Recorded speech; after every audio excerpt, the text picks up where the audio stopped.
Welcome to money management channel. மார்க்கெட்டை பொறுத்த வரைக்கும் டெய்லி மார்க்கெட் வந்து நல்ல அப் அண்ட் டவுன்ஸ் இருக்கு. ஸோ பாசிட்டிவா ஓப்பன் ஆகிற மார்க்கெட் வந்து நெகட்டிவா க்ளோஸ் ஆகுது, நெகட்டிவா ஓப்பன் ஆகிற மார்க்கெட் வந்து பாசிட்டிவா க்ளோஸ் ஆகுது. ஸோ இந்த டைம்ல வந்து கொஞ்சம் ரீட்டைல் பர்சன் வந்து கேர்ஃபுல்லா இருங்க. எதையுமே ஷார்ட் டேர்ம்ல ஃபோக்கஸ் பண்ணி ஸ்டாக்ஸ் வந்து செலக்ட் பண்ணிடாதீங்க.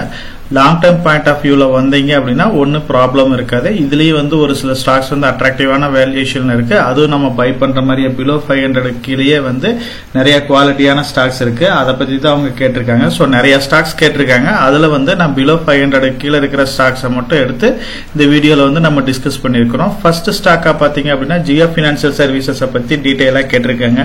ஜியோ பினான்சியல் சர்வீசஸ் பாத்தீங்க அப்படின்னா ஒரு 6 மந்த்துக்கு முன்னாடி ஒரு நல்ல அட்ராக்டிவான பிரைஸ்ல இருந்துச்சு. இப்போ வந்து வேல்யூ கொஞ்சம் ரைஸ் ஆயிருக்கு. இப்போ above 300க்கு மேல ட்ரேட் ஆயிட்டு இருக்கு. அதே மாதிரி ஐடிசி ஹோட்டலை பத்தி நிறைய கேட்டுட்டே இருக்காங்க. ஸோ ஐடிசில இருந்து கூடிய சீக்கிரம் வந்து ஐடிசி ஹோட்டல் வந்து டிமெர்ஜ் பண்ண போறாங்க. அதனால வந்து பாத்தீங்க அப்படின்னா ஐடிசி ஹோட்டலும் பெனிஃபிட் ஆக போகுது. அதே மாதிரி ஐடிசி ஸ்டாக்கும் வந்து நல்ல பெனிஃபிட் ஆக போகுது. ரேஷியோ வந்து எப்படி கேட்டிருக்காங்க. ஸோ அது வந்து 40-60 ரேஷியோல கொடுக்க போறாங்க. 40 வந்து பாத்தீங்க அப்படின்னா ஐடிசி ஹோல்ட் பண்ண போறாங்க. 60ங்கிறது பாத்தீங்க அப்படின்னா ஷேர் ஹோல்டருக்கு வந்து ஐடிசில இருந்து பிரிச்சு கொடுக்க போறாங்க. அதே மாதிரி ஐடிஎஃப்சி வந்து பெரிய மூவ்மெண்ட் இல்லாமயே இருக்கு. ஸோ இது வந்து பெனிஃபிட் கொடுக்குமா அப்படின்ற மாதிரி நிறைய கொஸ்டின்ஸ் கேட்டிருக்காங்க. ஸோ ஐடிஎஃப்சி வந்து ஒரு நல்ல கம்பெனி தான். லாங் டேர்ம்ல இது ஒரு நல்ல வெல்த்தை கிரியேட் பண்ணிக்கூடியதா. இப்ப பேங்கிங் செக்டரை பொறுத்த வரைக்கும் அந்த அளவுக்கு ரிசல்ட்ஸ் வந்து பெரிய அளவுக்கு கொடுக்கல. அதாவது ஐசிஐசி பேங்க் ஆகட்டும், ஆக்சிஸ் இண்டஸ்இண்ட் பேங்க் இது வந்து நல்ல ரிசல்ட்ஸ் கொடுத்துச்சு. ரிமைனிங் பேங்க்ஸ் எதுவுமே அந்த அளவுக்கு கொடுக்கல. அதனால வந்து பெருசா வந்து ரேட் வந்து இன்னும் வந்து ஸ்டேபிளா நிக்குது. கூடிய சீக்கிரம் இந்த மெர்ஜர் எல்லாம் கம்ப்ளீட் ஆச்சு அப்படின்னா ஒரு நல்ல ரன்னப்ப கொடுக்கறதுக்கு லாங் டேர்ம் பாயிண்ட் ஆஃப் வியூல ஐடிஎஃப்சில வந்து நல்ல ஆப்பர்ச்சுனிட்டிஸ் இருக்கு. ஒரு நியூ இன்வெஸ்டர்ஸ் வந்து ப்ளூ சிப் கம்பெனி அப்படின்னா என்னன்ற மாதிரி கேட்டிருக்காரு. ஸோ ப்ளூ சிப் கம்பெனிங்கிறது வேற எதுவும் கிடையாது. இப்ப நிப்டி 50ல இருக்கிற ஒரு 50 கம்பெனி ஆகட்டும், நெக்ஸ்ட் 50ல இருக்கிற ஒரு 50, அதாவது லார்ஜ் கேப் கம்பெனிஸ் தான் வந்து நம்ம மெயினா ப்ளூ சிப் கம்பெனிஸ் சொல்றோம். அதுக்குன்னு ஒரு நல்ல ட்ராக் ரெக்கார்டு இருக்கும். இது வரைக்கும் அது ப்ரூவ் பண்ண கம்பெனிஸா இருக்கும். இப்போ எக்ஸாம்பிளுக்கு வந்து பாத்தீங்க அப்படின்னா டிசிஎஸ் சொல்லலாம். அதே மாதிரி பாத்தீங்க அப்படின்னா இன்ஃபோசிஸ், ரிலையன்ஸ் இந்த மாதிரி கம்பெனிஸ் சொல்லலாம். ஹெச்டிஎஃப்சி பேங்க் இந்த மாதிரி சொல்லலாம். ஸோ ப்ளூ சிப் கம்பெனிஸ்ல வந்து இன்னைக்கு அட்ராக்டிவான பிரைஸ்ல இருக்கிற ஐடி கம்பெனில வந்து பாத்தீங்க அப்படின்னா விப்ரோ கூட நல்ல ஒரு வேல்யூஷன்ல இருக்கு. ஸ்டீல் செட்டை பொறுத்த வரைக்கும் ஒரு நல்ல ஃபியூச்சர் இருக்கு. அதனால வந்து டாடா ஸ்டீல் கூட ஃபியூச்சர்ல வந்து நல்லா பர்ஃபார்ம் பண்றதுக்கு நிறைய வாய்ப்பு இருக்கு. ஸோ அதனால அந்த 2 கம்பெனியை பத்தி கொஞ்சம் டீடைலாவே இந்த வீடியோல வந்து டிஸ்கஸ் பண்ணலாம். ஃபர்ஸ்ட் பாக்குறது வந்து ஜியோ பினான்சியல் சர்வீசஸ் பத்தி பார்க்க போறோம். ஸோ 200 சம்திங்ல ட்ரேட் ஆகிறப்ப பாத்தீங்க அப்படின்னா இதுக்குன்னு ஒரு ப்ராப்பரான பிசினஸ் மாடல் இல்ல. இது வந்து ரிலையன்ஸ் குரூப் கீழே இருக்கிறது ஒண்ணுதான் அட்வான்டேஜஸ். ஸோ இது ஆர்ஐ ஹோல்ட் பண்ணுது, அதுல இருந்து தான் பெனிஃபிட் வந்துட்டு இருக்கு இன்கம். அதனால வந்து பெரிய யூசஸ் இல்லை அப்படின்ற மாதிரி டிஸ்கஸ் பண்ணாங்க நிறைய பேர். அதுக்கப்புறம் பாத்தீங்க அப்படின்னா இவங்களோட பிசினஸ் மாடல் வந்து இம்ப்ளிமெண்ட் பண்ண ஆரம்பிச்சாங்க. பிளாக் ராக் ஏஎம்சியோட வந்து ஒரு டைப் போட்டாங்க. அதுக்கப்புறம் insurance, equity broker, Reliance retail finance, அதே மாதிரி செக்யூர்டு லோன், அன்செக்யூர்டு லோன் எல்லாமே ப்ரொவைட் பண்ண ஆரம்பிச்சிட்டாங்க. இவங்களோட பிசினஸ் மாடலும் இப்ப டெவலப் ஆயிருச்சு. கூடிய சீக்கிரம் வந்து இவங்க நல்ல ஒரு ப்ராஃபிட்டை கொடுக்கறதுக்கு நிறைய வாய்ப்பு இருக்கு. அதனால வந்து இந்த ஸ்டாக் மார்க்கெட்ல இப்போ ஒரு நல்ல ரேலியை கொடுத்திருக்கு. கூடிய சீக்கிரம் இதோட ஏஎம்சி பிசினஸ் வந்து ஸ்டார்ட் ஆக போகுதுங்கிறதுனாலதான் இப்ப நல்ல ரன்னப்ப கொடுத்திருக்கு. அதே மாதிரி நம்ம ப்ளூ சிப் கம்பெனிஸா இருக்கிற டாடா ஸ்டீலை பொறுத்த வரைக்கும் மெட்டல் செக்டர்ல வந்து இது ஒரு தவிர்க்க முடியாத கம்பெனிஸா இருக்கு. மெட்டல் செக்டரை பொறுத்த வரைக்கும் இது எல்லாமே வந்து ஒரு சைக்கிளிக்கல் செக்டர்ஸ் சொல்லுவோம். ஸோ மெட்டல் ஸ்டாக்ஸை பொறுத்த வரைக்கும் டாடா ஸ்டீல் இருக்கு, ஜேஎஸ்டபிள்யூ ஸ்டீல் இருக்கு, வேதாந்தா இருக்கு, ஜிந்தால் ஸ்டீல் இருக்கு, செயில் இருக்கு. ஸோ மெட்டல் செக்டரை பொறுத்த வரைக்கும் டைரக்டா அஃபெக்ட் ஆகுதுன்னு பாத்தீங்க அப்படின்னா ஆட்டோ செக்டர்ஸ் வந்து நல்லா இம்ப்ரூவ் ஆச்சு அப்படின்னா மெட்டல் செக்டர் வந்து நல்லா பர்ஃபார்ம் பண்ணும். ஸோ ஆட்டோவோட சேல்ஸ் டவுன் ஆச்சு அப்படின்னா மெட்டல் செக்டர் வந்து அஃபெக்ட் ஆகும். இன்ஃப்ராஸ்ட்ரக்சரை பொறுத்த வரைக்கும் சைனால வந்து இப்போ வந்து டவுனா இருக்கு. ஸோ சைனா மட்டும் இல்ல அதர் கண்ட்ரிஸ் இன்ஃப்ராஸ்ட்ரக்சரும் நல்லா டெவலப் ஆச்சு அப்படின்னா ஸ்டீல் செக்டர் வந்து நல்லா பர்ஃபார்ம் பண்றதுக்கு வாய்ப்பு இருக்கு. அதர்வைஸ் இன்ஃப்ராஸ்ட்ரக்சர் நல்லா பர்ஃபார்ம் பண்ணல அப்படின்னா நம்மளோட மெட்டல் செக்டர் வந்து அஃபெக்ட் ஆகிறதுக்கு நிறைய ஆப்பர்ச்சுனிட்டிஸ் இருக்கு. ஸ்டீல் பிரைஸ் ஃபாலும், எக்ஸ்போர்ட் டியூட்டி இந்த மாதிரி ரீசன்னால கூட வந்து மெட்டல் செக்டர் வந்து அஃபெக்ட் ஆகிறதுக்கு சான்சஸ் இருக்கு. இப்ப எந்த ஒரு ரீசனும் இப்ப இல்ல. ஆட்டோ செக்டர் சேல்ஸ் வந்து நல்ல இம்ப்ரூவ்மெண்ட் ஆயிட்டு இருக்கு. ஆஃப்டர் எலெக்ஷன் வந்து ஒரு ஸ்ட்ராங்கான கவர்மெண்ட் ஃபார்ம் ஆச்சு அப்படின்னா இன்ஃப்ராஸ்ட்ரக்சர் growth வந்து நல்லா இருக்கத்தான் போகுது. ஸ்டீல் பிரைஸ் வந்து ஓரளவுக்கு ஸ்டேபிளா தான் இருக்கு. டியூட்டி அந்த மாதிரி எதுவும் இப்ப கிடையாது. அதனால வந்து நல்ல இன்கம் ஜென்ரேட் ஆயிட்டு இருக்கு. இப்போதைக்கு பாத்தீங்க அப்படின்னா சைனா மார்க்கெட்ல இருந்து பாத்தீங்க அப்படின்னா நிறைய ஸ்டீல்ஸ் வந்து இந்தியால டம்ப் பண்ணிட்டு இருக்காங்க. சோ அதை மட்டும் கொஞ்சம் கண்ட்ரோல் பண்ணாங்க அப்படின்னா ஸ்டீல் செக்டர் வந்து நெக்ஸ்ட் லெவலுக்கு போறதுக்கு நிறைய வாய்ப்பு இருக்கு. டாடா ஸ்டீலை பொறுத்த வரைக்கும் இப்போ தான் வந்து நிறைய மெர்ஜர் பிளான்ஸ் எல்லாமே கம்ப்ளீட் பண்ணாங்க. லிஸ்ட் ஆயிருக்கிற Tata steel long product, ERF, tin plate, Tata metallic இதுக்கு எல்லாமே வந்து டாடா ஸ்டீலை கன்வெர்ட் பண்ணிட்டாங்க. அதாவது லிஸ்ட் ஆகாத companies Indian steel wire product, Tata steel mining limited, SNT mining limited இதுவுமே வந்து மெர்ஜ் பண்ணிட்டாங்க. அதுக்கு உண்டான ரேஷியோ எல்லாமே பார்த்தோம். ஸோ மெர்ஜர் ஆர்பிட்ரேஜ் பெனிஃபிட்ல எப்படி பெனிஃபிட் ஆகுதுங்க பற்றி ஆல்ரெடி நம்ம நிறையாவே டிஸ்கஸ் பண்ணிட்டோம். IDFC ஃபர்ஸ்ட் பேங்கை பொறுத்த வரைக்கும் கூடிய சீக்கிரம் வந்து IDFC லிமிடெட், IDFC ஃபர்ஸ்ட் பேங்க்கும் மெர்ஜ் ஆக போகுது. இதுக்கு உண்டான RBI அப்ரூவல் எல்லாமே கிடைச்சிருச்சு. ஸோ ஸ்டாக் வந்து 8 மந்த்தாக நியூட்ரலாக ட்ரேட் ஆகிட்டு இருந்தாலும் இந்த மெர்ஜர் ப்ராசஸ் எல்லாம் கம்ப்ளீட் ஆகுது அப்படின்னா கூடிய சீக்கிரம் வந்து ஒரு நல்ல ரென்னப்பை கொடுக்கக்கூடியதாக இது வந்து நல்ல ஒரு க்ரோவிங் பேங்காக இருக்கு. ஸோ ஃபியூச்சரில் வந்து நீங்கள் 5 to 10 இயர்ஸ் இந்த மாதிரி ஸ்டாக்ஸ் எல்லாம் வச்சு வெயிட் பண்ணீங்க அப்படின்னா நல்ல ஒரு ரிட்டர்னை கொடுக்கக்கூடிய ஸ்டாக்ஸ் தான். விப்ரோ ஷேர் வந்து ஒரு ஃபாலுக்கு அப்புறம் ஒரு நல்ல ரேலியை கொடுத்துச்சு. இப்பயும் வந்து கொஞ்சம் ஃபால் ஆயிருக்கு. ஸோ இதுக்கு மெயினான ரீசன்ஸ் பார்த்தீங்கன்னா ரிசல்ட்ஸும் அட்ரிஷியனும் இப்போ ஓரளவுக்கு குறைஞ்சிட்டு இருக்கு. இவங்க 3rd பிளேஸ்ல இருந்து 4th பிளேஸ்க்கு மூவ் ஆயிட்டாங்க. HCL வந்து அந்த பிளேஸை ரீப்ளேஸ் பண்ணிருச்சு. ஸோ சேலரி இவங்க ஜாஸ்தி கொடுக்க வேண்டியதா இருக்கு, பர்ஃபார்மன்ஸ் பேஸ்ட் ரிவார்ட்ஸ் எல்லாம் கொடுக்க வேண்டியதா இருக்கு.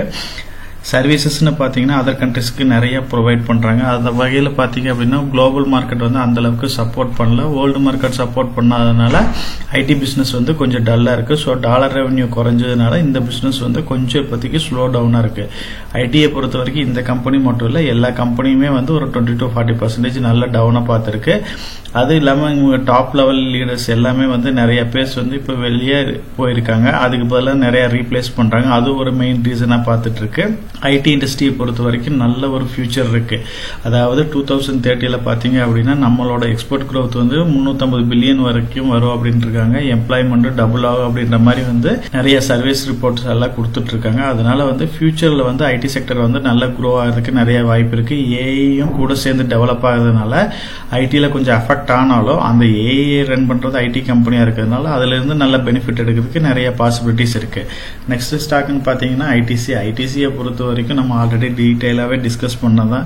இவங்களுக்கு நிறைய பிஸ்னஸ் மாடல்ஸ் இருக்கு. அதே மாதிரி பார்த்தீங்க அப்படின்னா இவங்க ஹோட்டல் பிஸ்னஸ் வந்து கூடிய சீக்கிரம் வந்து பிரிச்செடுக்க போறாங்க. அதில் ரேஷியோ பார்த்தீங்க அப்படின்னா 40-60 ரேஷியோல கொடுத்துருக்காங்க. 40% வந்து ஐடிசி ஹோல்ட் பண்ணிடுவாங்க. ரிமைனிங் 60% வந்து அதர் ஷேர் ஹோல்டருக்கு வந்து பிரிச்சு கொடுக்க போறாங்க. இவங்களுக்கு அதர் பிஸ்னஸ்க்கு பார்த்தீங்க அப்படின்னா நிறைய இன்வெஸ்ட்மெண்ட் அமௌண்ட் தேவைப்படுது. அதனால வந்து பார்த்தீங்க அப்படின்னா இவங்க வந்து கேஷ் ரிச் கம்பெனியா இருக்கிறாங்க. இப்போ டொபாக்கோ பிஸ்னஸ், அதர் பிஸ்னஸ் எல்லா இதுலயும் வந்து பாத்தீங்க அப்படின்னா நல்லா கான்சென்ட்ரேட் பண்றாங்க. ப்ராஃபிட் growth வந்து ரைஸ் பண்ணி காமிக்க வேண்டிய ஒரு சூழ்நிலையில இருக்கிறாங்க. ப்ராடக்ட் அப்கிரேட் பண்ணிட்டு இருக்காங்க. நிறைய நியூ இன்வெஸ்ட்மெண்ட் பண்ணிட்டு இருக்காங்க. நம்பர் ஆஃப் பிசினஸ் வந்து மெயின்டைன் பண்ணிட்டு இருக்காங்க. ஸோ பேட்டோட செல்லிங் ப்ரெஷர் எல்லாமே இப்போ ஓரளவுக்கு கம்ப்ளீட் ஆனதுனால கூடிய சீக்கிரம் வந்து இவங்க வந்து நல்லா வந்து பர்ஃபார்ம் பண்றதுக்கு நிறைய வாய்ப்பு இருக்கு. ஐடிசியை பொறுத்த வரைக்கும் இவங்க 3rd மோஸ்ட் வேல்யூபிள் கம்பெனியா மாறி இருக்கிறாங்க. அது இல்லாம ஃபுட் ஸ்பேஸ்ல பாத்தீங்க அப்படின்னா இவங்க வந்து மார்க்கெட் லீடரா மாறி இருக்கிறாங்க. அது இல்லாம இந்த கம்பெனியை பொறுத்த வரைக்கும் லாஸ்ட் இயர்ல வந்து 4th பிளேஸ்ல இருந்தது. இப்போ வந்து ஃபர்ஸ்ட் பிளேஸ்க்கு, அதாவது Adani, Wilmar, Britannia, Parle product இது எல்லாமே வந்து பாத்தீங்க அப்படின்னா பீட் பண்ணி இப்போ நல்லா பர்ஃபார்ம் பண்ணிட்டு இருக்கிறாங்க. இவங்க வந்து FMCG பிசினஸ்லயும் நல்லா க்ரோ ஆயிட்டு இருக்கிறாங்க. அதே மாதிரி பாத்தீங்க அப்படின்னா ஐடியில வந்து பாத்தீங்க அப்படின்னா இன்ஃபோடெக்ல வந்து நல்லா பர்ஃபார்ம் பண்ணிட்டு இருக்காங்க. ஐடியை பொறுத்த வரைக்கும் இவங்க இப்போ வந்து குளோபல் லெவல்ல வந்து டெவலப் பண்ண ஆரம்பிச்சிட்டாங்க. ஐடி பிசினஸும் வந்து இப்போ வந்து வேர்ல்டு வைடு சர்வீசஸ் எல்லாமே இப்போ ப்ரொவைட் பண்ணிட்டு இருக்காங்க. கிளவுட் கிச்சன் பிசினஸும் நல்லா பர்ஃபார்ம் பண்ணிட்டு இருக்காங்க. ஸோ இந்த மாதிரி பாத்தீங்க அப்படின்னா ஐடிசி வந்து எல்லா வகையிலையும் எக்ஸலண்டா பர்ஃபார்ம் பண்ணிட்டே இருக்கிறாங்க.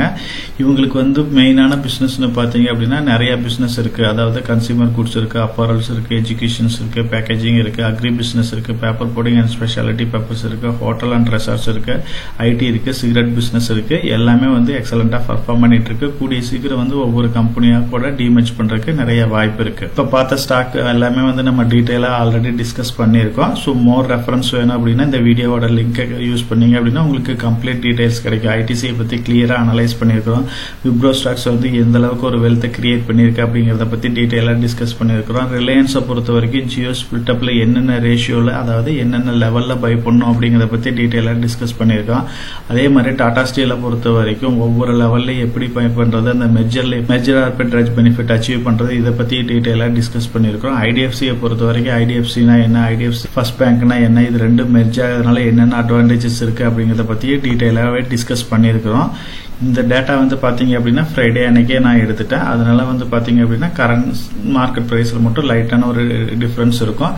அதர்வைஸ் இந்த ஸ்டாக்கை பொறுத்த வரைக்கும் நம்ம இப்ப பிஇ தான் செக் பண்ண போறோம். ஐடிஎஃப்சி ஃபர்ஸ்ட் பேங்கோட பிஇ பாத்தீங்கன்னா 19.58 இருக்கு. இண்டஸ்ட்ரி பிஇ பாத்தீங்க அப்படின்னா 12.27 இருக்கு. ஸோ இதை பொறுத்த வரைக்கும் பாத்தீங்க அப்படின்னா top level bank ICICI, HDFC, Kotak Mahindra, Axis bank, IndusInd bank, இதை விட பிஇ ரேஷியோ இப்போ கொஞ்சம் காஸ்ட்லியா தான் இருக்கு. ஸோ ஏன்னா இது வந்து growth ஓரியன்ட் பேங்கா இருக்குது, எல்லாரால ஃபோக்கஸ் பண்ணக்கூடிய ஒரு பேங்கா இருக்கிறதுனால வேல்யூஷன் வந்து கொஞ்சம் அதர் பேங்க்ஸை விட ஜாஸ்தியா இருக்கு. இருந்தாலுமே இது வந்து லாங் டேர்ம் பாயிண்ட் ஆஃப் வியூல நல்ல பெனிஃபிட்டை கொடுக்கக்கூடியதா. இப்போ நீங்க ஐடிஎஃப்சி ஃபர்ஸ்ட் பேங்கை கன்சிடர் பண்ணணும் அப்படின்னா நீங்க வந்து இதுக்கு பதிலாக ஐடிஎஃப்சி லிமிடெடை கன்சிடர் பண்ணுங்க. ஒரு மெர்ஜர் ஆர்பிட்ரேஜ் பெனிஃபிட் உங்களுக்கு கிடைக்கும். விப்ரோ வந்து பாத்தீங்க அப்படின்னா உங்களுக்கு வந்து 546 ரூபாய் வரைக்கும் போச்சு. மறுபடியும் நல்ல ஒரு கரெக்ஷனை பார்த்துட்டு இப்ப 460 ரூபாய்ன்ற ரேட்ல ட்ரேட் ஆயிட்டு இருக்கு. இன்னும் வந்து ஒரு நல்ல ஹைக்கை கொடுக்கறதுக்கு நிறைய ஆப்பர்ச்சுனிட்டிஸ் இருக்கு. ஸோ இதோட பிஇ பாத்தீங்க அப்படின்னா 21.7 இருக்கு. மற்ற ஐடி கம்பெனியை கம்பேர் பண்றப்ப இதோட வேல்யூஷன் வந்து கொஞ்சம் கம்மியா தான் இருக்கு. ஸோ இதெல்லாம் வந்து லாங் டேர்ம்ல நல்ல ஒரு ரிட்டர்னை கொடுக்கக்கூடியது. ஐடிசியை பொறுத்த வரைக்கும் 26 இருக்கு, நல்ல ஒரு அட்ராக்டிவான வேல்யூஷன்ல தான் இருக்கு.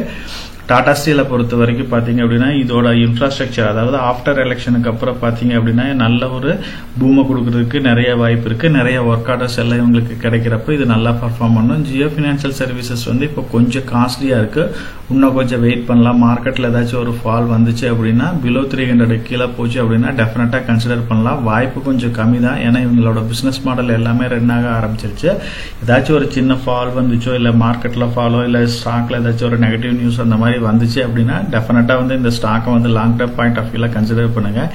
இப்ப டிஸ்கஸ் பண்ண ஸ்டாக்கை முடிஞ்ச வரைக்கும் எஸ்ஐபி மோட்ல கூட கன்சிடர் பண்ணலாம். அப்படி இல்ல மார்க்கெட்ல ஏதாச்சும் ஒரு ஃபால் வருது அப்படின்னா அந்த மாதிரி டைம்ல வந்து லம்சம் மோட்ல கூட நம்ம இன்வெஸ்ட் பண்ணலாம். நம்ம சேனலை பொறுத்த வரைக்கும் பாத்தீங்க அப்படின்னா லாங் டேர்ம் ஸ்டாக்ஸை பத்தி டீடைலாவே டிஸ்கஸ் பண்ணிட்டு இருக்கோம். 2050 இதுல பாத்தீங்கன்னா நம்ம இந்தியாவோட growth வந்து எக்ஸலண்டா இருக்கும், நிறைய ப்ரெடிக்ஷன்ஸ் கொடுத்துட்டு இருக்காங்க. 2027 வந்து நம்ம 5 ட்ரில்லியன் எக்கனாமி அச்சீவ் பண்ணுவோம்னு நம்ம ஆர்பிஐ கவர்னர் சொல்லியிருக்காரு. அதே மாதிரி பாத்தீங்க அப்படின்னா 2050 வந்து வேர்ல்டுலயே வந்து நம்ம செகண்ட் லார்ஜஸ்ட் எக்கனாமியா மாறுறதுக்கு நிறைய வாய்ப்பு இருக்கு அப்படின்ற மாதிரி நிறைய ப்ரெடிக்ஷன்ஸ் கொடுத்துட்டு இருக்காங்க. அதனால இந்தியன் மார்க்கெட் வந்து நல்ல ஒரு ஹியூஜான ரேலியை கொடுக்கறதுக்கு நிறைய வாய்ப்பு இருக்கு.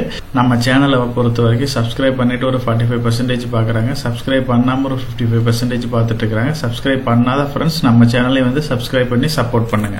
நம்ம சேனல் மெம்பர் கம்யூனிட்டியில போர்ட்ஃபோலியோ அப்டேட், அதாவது என்னோட போர்ட்ஃபோலியோல என்ன ஸ்டாக் பை பண்றேன், என்ன ஸ்டாக் செல் பண்றேன், என்னென்ன சேஞ்சஸ் பண்ணிட்டு இருக்கேன், இதை பத்தி இன்ஃபர்மேஷன்ஸ் வந்து ஷேர் பண்ணிட்டு இருக்கேன். டெய்லி மார்க்கெட் அப்டேட் வந்து முடிஞ்ச வரைக்கும் போஸ்ட் பண்ணிட்டு இருக்கேன். கார்பரேட்ல என்னென்ன ஈவென்ட் இருக்கு, நம்மளோட இந்திய எக்கனாமியை பத்தி ஒரு சில யூஸ்ஃபுல்லான இன்ஃபர்மேஷன்ஸ் எல்லாமே ஷேர் பண்ணிட்டு இருக்கோம். மெம்பர் கம்யூனிட்டியில ஜாயின் பண்ணி இதை ரெகுலரா ஃபாலோ பண்ணீங்க அப்படின்னா உங்களுக்கு நாலேஜ் இம்ப்ரூவ் ஆகிறது மட்டும் இல்லாம உங்களோட போர்ட்ஃபோலியோவை ஹெல்த்தியா பில்ட் பண்றதுக்கு எல்லா வகையிலும் சப்போர்ட்டிவா இருக்கும். இப்ப டிஸ்கஸ் பண்ண இன்ஃபர்மேஷன் எல்லாம் உங்களுக்கு யூஸ்ஃபுல்லா இருக்கும்னு நினைக்கிறேன்.